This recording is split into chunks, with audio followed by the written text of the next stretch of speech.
વાત કરીએ ખેડૂતો ત્રણેય તરફથી આફતમાં છે। ઉનાળામાં કમોસમી વરસાદથી મગફળીનો પાક નિષ્ફળ, બીજી તરફ માર્કેટયાર્ડમાં પૂરતા ભાવ નથી, પડિયા પર પાટવું જેવી સ્થિતિ એ છે કે ખાતરના ભાવમાં પણ ધરખમ વધારો થયો। આ ત્રિવેણી સંકટના કારણે ખેડૂતો આર્થિક રીતે પરેશાન। નષ્ટ થયો પાક, બજારમાં નથી મળતા ભાવ, ખાતરના ભાવ આસમાને।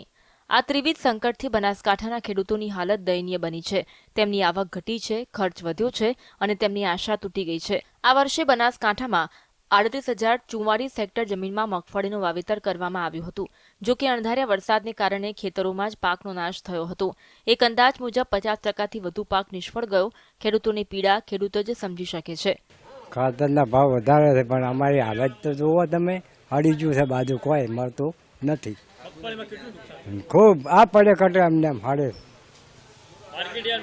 હા લેવા જ નથી પીયા। હા બબે વખત આ અમારી હાલત તો જુઓ। કોઈ ને તણાઈ ગયું છે, પાણી ભરે ભરે, કોઈ ભાવ મળતા નથી। ખાતર તો 1400 દે। ચોમાસુ પાક માટે જરૂરી ખાતરના ભાવમાં પણ મોટો વધારો થયો છે। ઇફકો દ્વારા એનપીકે ખાતરની 50 કિલોની ગુણીમાં સીધો 380નો વધારો કરવામાં આવ્યો છે। જે ખાતરના પહેલા 1470માં મળતું હતું તે હવે 1850માં મળી રહ્યું છે। ખેડૂતો માટે આ ભાવ વધારો આંચકા સમાન છે। જાન્યુઆરી 2025થી ખાતરના ભાવમાં સતત વધારો થઈ રહ્યો છે। નવા ભાવ વધારાએ ખેડૂતોની ચિંતા વધારી છે। કોરો ખડી ખાતર થઈ ગયું અને લઈને આવે એ ભાવ મળતા નથી। બે વખત જો ભાગ એમને કશું ઉજ્યું જ નથી। શા કારણ છે? આ વરસાદના કારણે ભેનું થાય એટલે ભાવ નહીં હાલતા। ખાતરના તો 1400 રૂપિયા આપોટે બેમાં। હા 1400 રૂપિયા નેચો કોઈ ખાતર હાલતું જ નથી।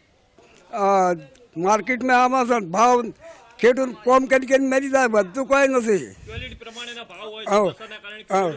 અને બાજરી બગડી કોઈ ભાવ બીજો નથી। અમે કરે છું ઉપાકો કરો અને ખાતરના ભાવ વધ્યા અને મગફળીના ભાવ બધા દબાઈ ગયા। સાહેબ ખેડૂત કરે છું। પાક નિષ્ફળ જવાથી ખેડૂતોને મોટું નુકસાન થયું છે। તેની સીધી અસર માર્કેટયાર્ડ પર પણ જોવા મળી રહી છે। ડીસા માર્કેટયાર્ડના આંકડાઓ દર્શાવે છે કે ગયા વર્ષની સરખામણીમાં આ વર્ષે મગફળીની આવકમાં 5 લાખ બોરીથી વધુનો ઘટાડો નોંધાયો છે। બીજી બાજુ ભાવમાં પણ પ્રતિ 20 કિલોએ આશરે 280 રૂપિયાનો ઘટાડો નોંધાયો છે।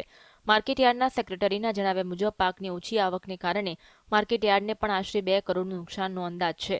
ચાલુ વર્ષે ઉનાળામાં કમોસમી વરસાદ થવાના કારણે ખેડૂતોનો મબલક પાક મગફળીનો મોટા ભાગનો નિષ્ફળ ગયો છે।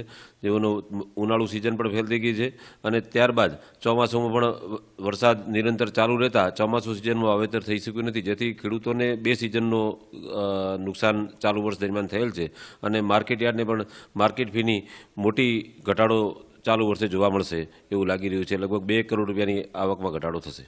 ખેડૂતો સરકાર પાસે આ મુશ્કેલ સમયમાં સહાયની અપેક્ષા રાખી રહ્યા છે। જો સમયસર સહાય નહીં મળે તો આગામી સમયમાં ખેડૂતો ખેતી છોડી દેવા મજબૂર થઈ શકે છે। Bureau report GS।